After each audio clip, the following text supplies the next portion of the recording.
नमस्कार, मैं हूं आशिका पटेल और आप देख रहे हैं न्यूज फ्रेम। एक तो बेरोजगारी और उस पर हकमारी। बिहार में डोमिसाइल नीति की मांग के साथ छात्रों ने नीतीश सरकार के खिलाफ मोर्चा खोल दिया है। संपूर्ण क्रांति दिवस के मौके पर अपनी मांग के साथ प्रदर्शन कर रहे छात्रों ने सरकार को आगाह किया है कि डोमिसाइल नीति नहीं तो वोट भी नहीं। जय बिहार, डोमिसाइल नहीं तो, डोमिसाइल नहीं तो। बिहार में डोमिसाइल नीति लागू करने की मांग एक बार फिर तेज हो गई है। गुरुवार को छात्र संगठनों ने डोमिसाइल नीति लागू करने की मांग को लेकर पटना कॉलेज से मार्च निकाला। छात्रों के हाथों में बैनर पोस्टर था। ये सभी लोग सीएम हाउस तक जाना चाहते थे, लेकिन जाने नहीं दिया गया। जेपी गोलंबर पर बैरिकेडिंग लगाकर इन्हें रोक दिया गया। प्रदर्शन करने वाले छात्रों का कहना है कि बिहार में सरकारी नौकरियों और शैक्षणिक संस्थानों में आरक्षण का लाभ केवल बिहार के मूल निवासियों को ही मिलना चाहिए। बिहार में कम से कम 90% डोमिसाइल लागू होना चाहिए और मांग कर रहे हैं कि बिहार में डोमिसाइल लागू हो, बिहार के युवाओं के हितों की रक्षा हो, बिहार के युवाओं के स्वाभिमान की रक्षा हो। 63 बिहारी 199 बाहरी का सिलेक्शन हुआ है और इस तरह का बहुत सारा डाटा है।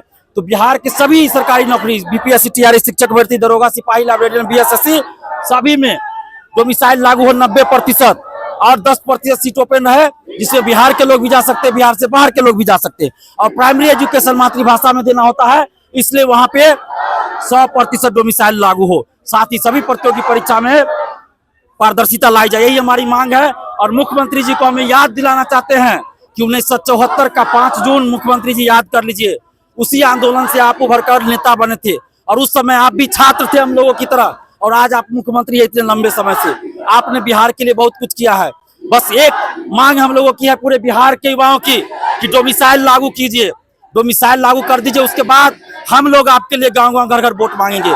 बस छात्रों की मांग है कि बिहार की सरकारी नौकरियों में दूसरे प्रदेश के अभ्यर्थियों की बहाली ज़्यादा से ज़्यादा 10% ही होनी चाहिए।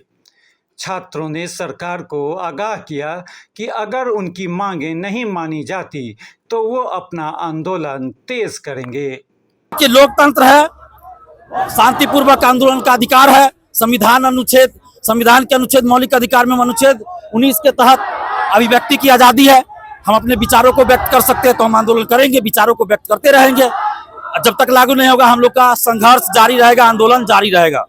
गौरतलब है कि 3 चरणों की शिक्षक बहाली में बिहार में बड़ी तादाद में दूसरे सूबों के अभ्यर्थियों का चयन हुआ है।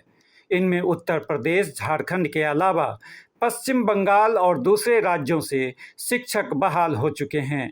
इनमें कई ऐसे भी हैं जिन्हें ठीक से हिंदी भी नहीं आती है। उन्हें बिहार के बारे में बहुत कुछ जानकारी तक नहीं है। पटना से गौतम मयंक की रिपोर्ट।